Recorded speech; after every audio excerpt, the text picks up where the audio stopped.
हूँ आपके साथ नेहा। देखिए यहाँ पर महाराष्ट्र में अभी भी कहीं ना कहीं जो उद्धव गुट और एकनाथ शिंदे गुट के बीच में अनबन चल रही है वो थमने का नाम नहीं ले रही है। यहाँ पर बता दें कि सुप्रीम कोर्ट का थोड़े दिनों पहले एक फैसला आया था, फैसला नहीं कह सकते, कार्रवाई सामने आई थी कि आखिरकार जो चुनाव चिन्ह है वो उद्धव गुट के पास जाने वाला है या फिर एकनाथ शिंदे गुट के पास जाने वाला है। इस बीच आपको यहाँ पर बता दें कि जब से एकनाथ शिंदे ने मुख्यमंत्री बनने की शपथ ली उसके ठीक 40 दिन बाद यहाँ पर मंत्रिमंडल का विस्तार हुआ है। लेकिन मंत्रिमंडल विस्तार होने के बाद भी अभी भी कुछ ना कुछ कमी नजर आ रही है। इस बीच आपको यहाँ पर बता दें कि कितने ऐसे विधायक हैं जो आज भी एकनाथ शिंदे से नाराज होकर बैठे हैं और अपने ट्विटर अकाउंट से ट्वीट कर यहाँ उद्धव ठाकरे की तारीफ करते हुए नजर आ रहे हैं। इसका मतलब ये मान लेना चाहिए कि दोबारा से जो बागी विधायक उद्धव गुट छोड़कर एकनाथ शिंदे के पास आए थे तो वो दोबारा से अब यहाँ शिंदे गुट छोड़ने के लिए तैयार बैठे हैं। कारण ये माना जा रहा है कि जिस वजह से वो उद्धव गुट को छोड़कर आए थे ठीक वही वजह अब उनको दोबारा से झेलनी पड़ रही है कि एकनाथ शिंदे ने उनको ये कहा था कि मैं सब विधायकों को अपनी मंत्री लिस्ट में कुछ ना कुछ जगह और पद जरूर दूंगा। लेकिन कुछ मंत्री ऐसे हैं जो आज पूरी तरीके से देखा जा रहा है कि देवेंद्र फडणवीस और एकनाथ शिंदे से नाराज हो चुके हैं। लेकिन यहाँ पर जिस मुद्दे पर आज हम बात करने के लिए आपके साथ मौजूद है, मुद्दा है कि सुप्रीम कोर्ट का जो फैसला आने वाला है वो किसके हित में होगा। आशंकाएं जो जताई जा रही हैं उनको देखकर तो ये कहा जा सकता है कि यहाँ पर उद्धव ठाकरे को बहुत बड़ा झटका लग सकता है। और इसी मुद्दे पर बात करने के लिए मेरी सहयोगी मेघा मेरे साथ मौजूद है। मेघा से हम पहला सवाल लेंगे कि आखिरकार मेघा को क्या लगता है कि यहाँ सुप्रीम कोर्ट जिस तरीके से लगातार 2 से 3 तारीखों पर जो सुनवाई हुई है उन सुनवाई को देखकर आपको क्या लगता है मेघा कि आखिरकार किसके हित में फैसला आने वाला है? देखिए, अगर सुप्रीम कोर्ट की बात की जाए तो कपिल सिब्बल जो है बहुत अच्छे से यहाँ पर अगुवाई कर रहे हैं शिंदे गुट, माफ कीजिएगा, उद्धव ठाकरे के गुट का।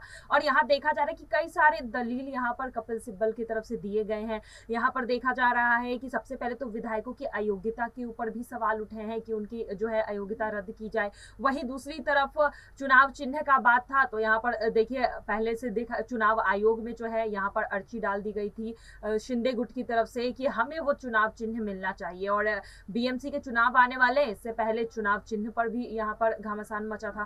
तो यहाँ पर जो सुप्रीम कोर्ट का जो है फैसला आने से पहले जो यहाँ पर सुनवाई हुई है सुप्रीम कोर्ट में, वहां पर देखा गया था कि सुप्रीम कोर्ट ने साफ तौर पर चुनाव आयोग को भी मना कर दिया था कि अभी कोई फैसला ना ले चुनाव चिन्ह को लेकर। और जब तक उद्धव ठाकरे अपनी दलील ना दे दे, उद्धव ठाकरे अपनी तरफ से सफाई ना दे दे, तब तक चुनाव चिन्ह किसके पाले में जाएगा इस पर कोई भी फैसला चुनाव आयोग ना ले। तो कहीं ना कहीं एकनाथ शिंदे को से घाटा हुआ, झटका लगा। वहीं दूसरी तरफ उद्धव ठाकरे पूरी तरह से मजबूती से कोर्ट में पेश आ रहे हैं। तो यहाँ पर अगर पाले की बात की जाए तो मुझे लगता है कि अभी जो है उद्धव ठाकरे का पाला ज्यादा भारी है।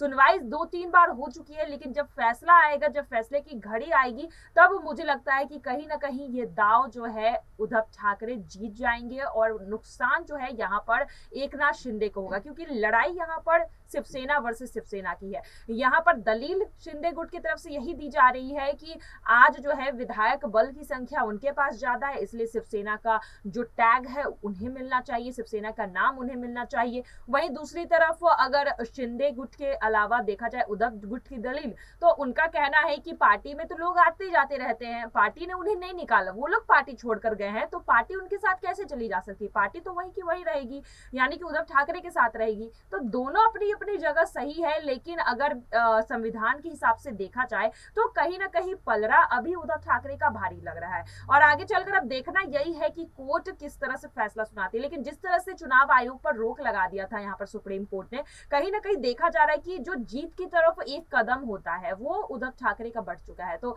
मैं तो यहाँ पर कहूंगी कि उद्धव ठाकरे हो सकता है कि कोर्ट में जीत जाए और एकनाथ शिंदे को कोर्ट से बड़ा झटका लगेगा।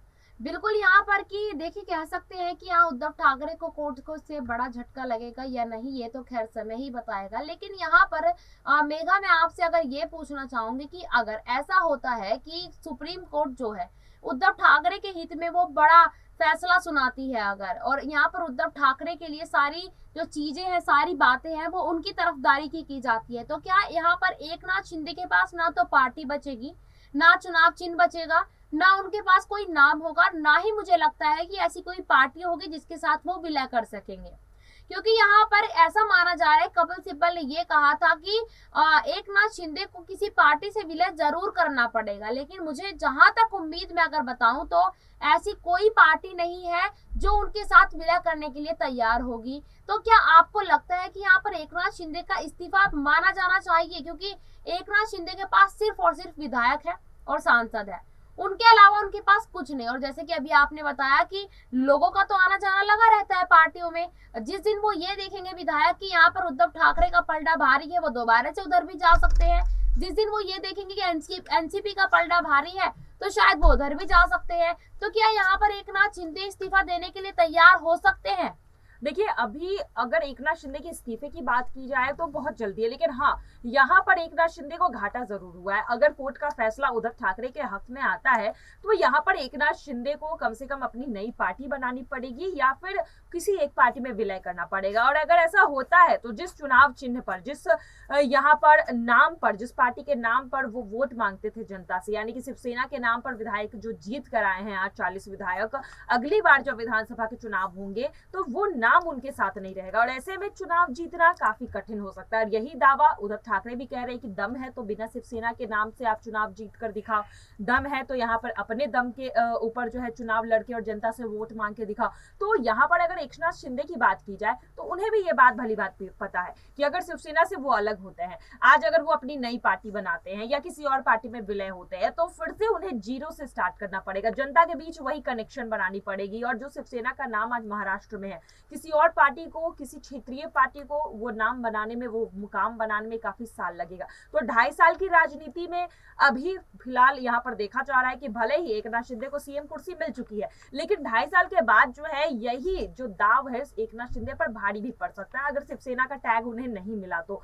और अभी फिलहाल की स्थिति देखी जाए तो अपने ही विधायक उनसे कहीं ना कहीं खफा चल रहे हैं। मंत्रिमंडल का विस्तार जिस तरह से हुआ है, जिस तरह से देखा गया है कि मंत्रिमंडल विस्तार में काफी विधायकों को यहाँ पर वादा करके लाया गया था कि आपको ये मंत्रालय दे देंगे, तो आपको बड़ा मंत्रालय दे देंगे, लेकिन आज देखा गया कि मंत्रिमंडल विस्तार होता है और शिंदे गुट अब मंत्रालय के लिए झगड़ रहे हैं बीजेपी से। एकनाथ शिंदे गुट के विधायक अब तारीफ कर रहे हैं उद्धव ठाकरे की, तो कहीं ना कहीं फूट पड़ चुकी है। और ये सरकार अगर बचा के चल रही है उद्धव, माफ कीजिएगा, शिंदे को, तो कहीं ना कहीं यहाँ पर जो विधायक को वादा किया था वो पूरा करना पड़ेगा। तो अभी फिलहाल एकनाथ शिंदे की जो सत्ता है कहीं ना कहीं डगमगा रही है और उस डगमगाती हुई सत्ता को कैसे बचाते हैं ये आने वाले समय में देखना होगा। बिल्कुल, ये आने वाले समय में देखना होगा। और यहाँ पर ये भी देखने को मिलेगा कि आखिरकार जो चुनाव चिन्ह है वो कौन से गुट के पास जाता है, उद्धव गुट के पास जाता है या फिर एकनाथ शिंदे गुट के पास। और यहाँ पर सुप्रीम कोर्ट आने वाले समय में किसके हित में फैसला लेगी। आज के लिए बस इतना ही। अब मिलेंगे आपसे अगले अन्य टॉपिक को लेकर, तब तक के लिए देखते रहिएगा नेक्स्ट 9 न्यूज। धन्यवाद।